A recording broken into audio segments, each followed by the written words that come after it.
உருண்டை குழம்பு எப்படி செய்யலான்னு வாங்க பார்க்கலாம். 2 கப் கடலைப்பருப்பு, 1 கப் துவரம்பருப்பு தண்ணி ஊற்றி வாஷ் பண்ணி ஒரு 2 மணி நேரம் ஊற வச்சுக்கலாம்.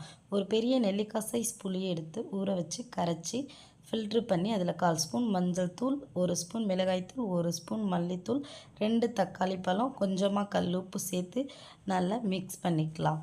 1/4 மூடி தேங்காய் துருவல், 1 ஸ்பூன் சோம்பு சேர்த்து தேங்காயை நல்லா பேஸ்ட்டாக அரைச்சி எடுத்துக்கலாம். இப்போ நம்ம அரைச்சி எடுத்த பேஸ்ட்டை புளிக்கரைசலோடு சேர்த்து நல்லா கரைச்சிக்கலாம்.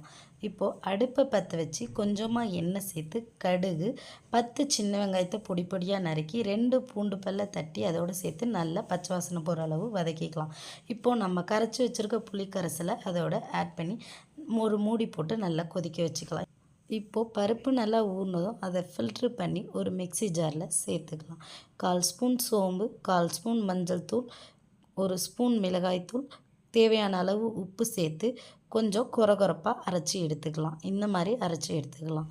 இதை வேறொரு பாத்திரத்துக்கு மாற்றி 4 தட்டின பூண்டு பல்லை இதோடு சேர்த்து 1 கைப்பிடி தேங்காய், 1 கைப்பிடி சின்ன வெங்காயம், 1 கைப்பிடி முருங்கைக்கீரை இதெல்லாம் சேர்த்து நல்லா பிசைஞ்சு எடுத்துக்கலாம். இப்போது இதை சின்ன சின்ன உருண்டைகளாக உருட்டி